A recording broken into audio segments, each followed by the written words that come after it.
Alors bonsoir tout le monde et nous nous retrouvons donc pour étudier la paracha de Chukat d'après le Talmud de Jérusalem et les enseignements du Rav Avram Blas.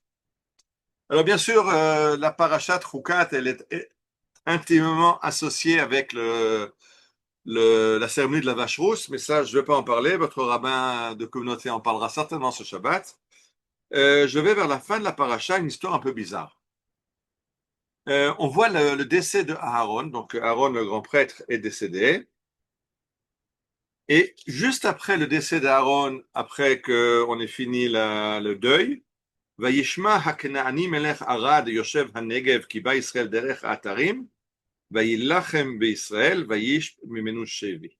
Alors les Cananéens qui sont été le roi de Arad, établi au sud, s'est rendu compte qu'Israël venait par le chemin des Atarim. Il a combattu Israël et il a fait un prisonnier. Alors, je ne rentre pas maintenant dans tous les détails de ce prisonnier qui était, comment, qui s'est passé. Il y a beaucoup de midrashim.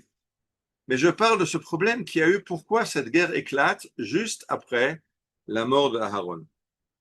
Alors, on sait, d'après le midrash, que dans le désert, on a réussi à traverser les 40 ans du désert grâce à trois miracles quotidiens. Un, c'était la manne qui venait grâce au mérite de Moshe. Deux, c'était le puits, le fameux puits qui donnait l'eau au peuple d'Israël, qui venait par le mérite de Myriam. Et trois, c'était les Anané Kavod, ces nuées de gloire qui protégeaient Israël, qui faisaient un écran autour d'Israël et qui protégeaient Israël de la chaleur du soleil, des scorpions du désert et de leurs ennemis. Et quand Aaron est décédé, ben, les nuées ont disparu, Israël se retrouve sans protection, et alors il y a un gros problème. Quel est le problème?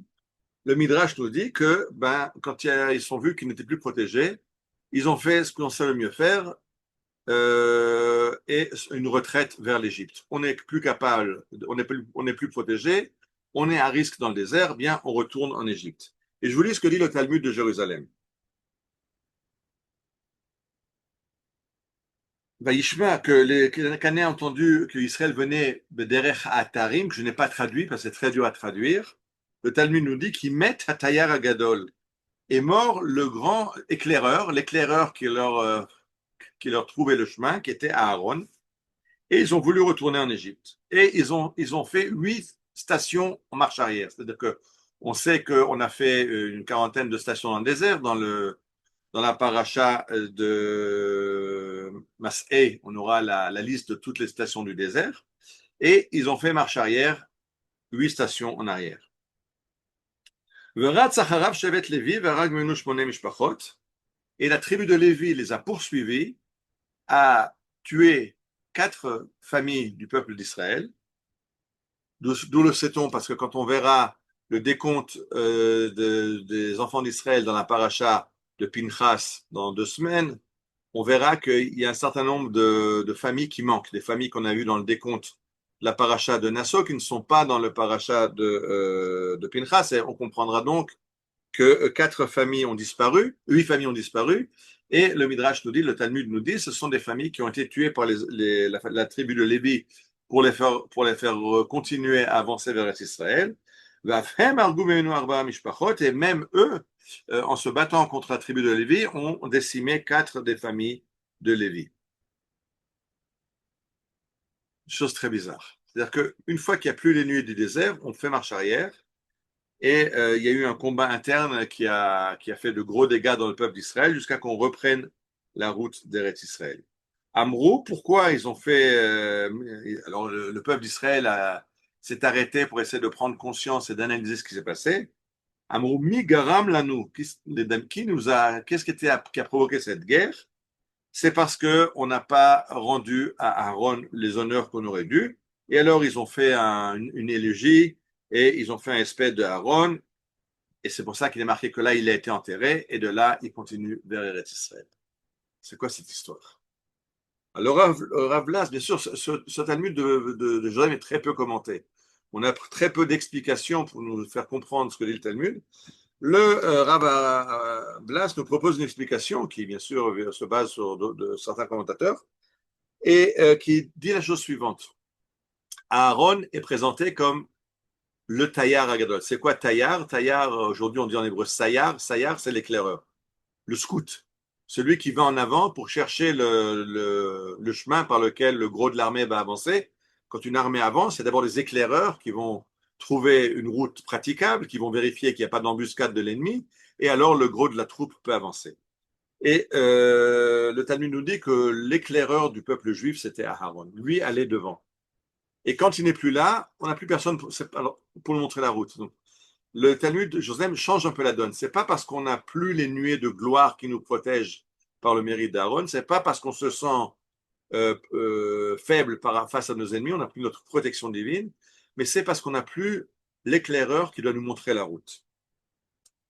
Et qui est la tribu qui doit montrer la route au peuple d'Israël? C'est la tribu de Lévi. C'est pour ça que c'est la tribu de Lévi qui va les poursuivre et qui va essayer de les convaincre de façon un petit peu brusque, militaire, en combattant, puisqu'il n'y a pas d'autre choix, pour leur faire revenir sur la bonne route.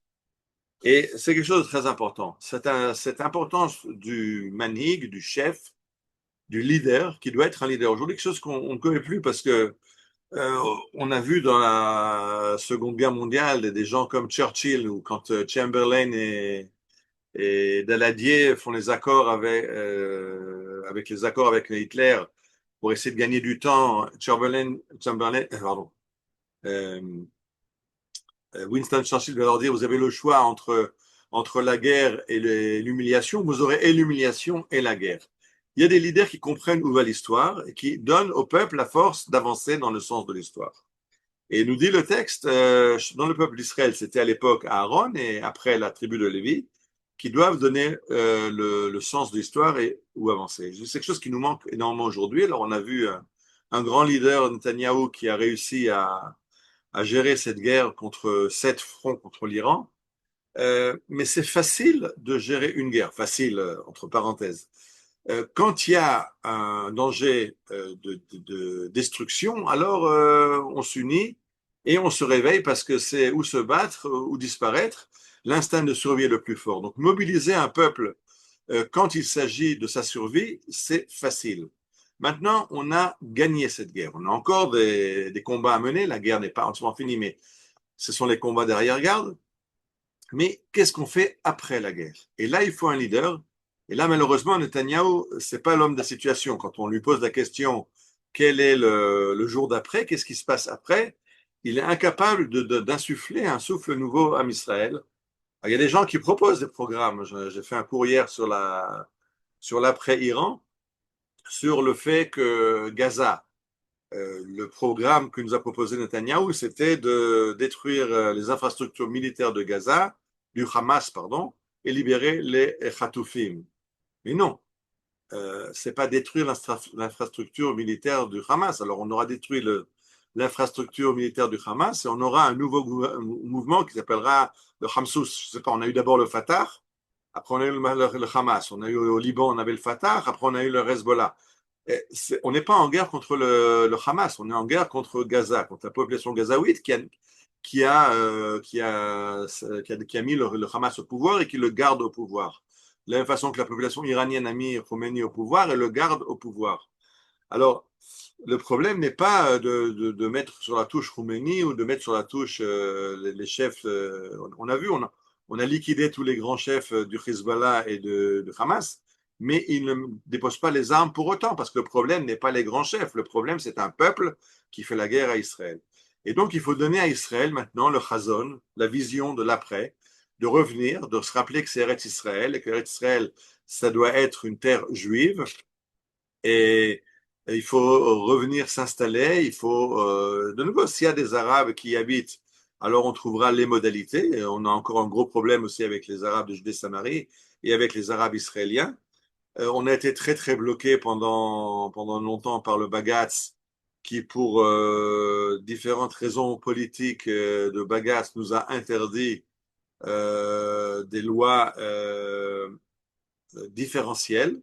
Par exemple, quand je suis venu en Israël, il y avait une loi différentielle, c'est-à-dire qu'il y avait les allocations familiales pour quelqu'un qui fait l'armée et des allocations familiales pour quelqu'un qui ne fait pas l'armée. C'est tout à fait logique. Quelqu'un qui donne 3 ans de sa jeunesse à l'État et qui après fait un mois de milouim par an et aujourd'hui on voit des jeunes qui font 300, 400 jours de Milouim, a droit de recevoir plus de l'État que quelqu'un qui est à la maison qui ne fait que profiter. Le Bagatz avait interdit et donc on avait aplani par le bas et on a donné la même chose à tout le monde. Non, il faut revenir à définir ce que c'est le peuple d'Israël, ce que c'est que le pays d'Israël comme pays du peuple juif. Et un non-juif qui veut y habiter aura des droits, mais évidemment qu'il n'aura pas les mêmes droits qu'un juif. Tous les droits du citoyen, s'il donne les mêmes devoirs qu'un juif. S'il fait le service civil, ce qu'on leur a demandé 10 fois, mais ils l'ont refusé. S'il accepte la loi israélienne qui interdit la polygamie, mais ils l'ont refusé. Alors, il faut arrêter aujourd'hui, c'est de la discrimination inversée. Pour ceux qui ne savent pas en Israël, ceux qui habitent en Israël, vous êtes souvent à l'hôpital, ceux qui vont à la Coupat Cholim ou à l'hôpital, vous vous êtes rendu compte que tous les pharmaciens sont arabes, qu'une grande partie des médecins sont arabes, qu'une grande partie des infirmiers sont arabes. Pourquoi? Parce que tout simplement, il y a un numerus clausus à l'envers. C'est-à-dire que les conditions d'accès en fac sont facilitées aux Arabes pour qu'ils aient plus de facilité à faire des études, parce que s'ils font des bonnes études, alors ils seront en paix avec nous. On s'est rendu compte que ça ne fonctionne pas comme ça dans leur mentalité à eux. Il faut recommencer à penser ce qu'est un État juif, quelles sont les valeurs du judaïsme, les valeurs d'un État, et ça, on espère que après cette guerre va venir le leader qui ne sera pas le leader uniquement pour gérer une guerre de survie, mais un leader pour gérer la vie du peuple d'Israël dans ses prochaines étapes, de revenir aux frontières de l'État d'Israël comme promise par la Torah, de ramener le peuple d'Israël tout entier sur sa terre, de reconstruire le Beth Amikdash. On a encore beaucoup, beaucoup d'étapes dans la Géoula, et c'est ça qui nous a fait cruellement défaut après la mort de Aaron, et c'est ça qui nous est raconté dans cette paracha pour nous dire, n'oubliez pas, que le peuple d'Israël a un projet, assume un projet divin, et on a besoin de leaders qui nous dirigent dans cette direction. Shabbat Shalom et Bezrat Hashem, à la semaine prochaine.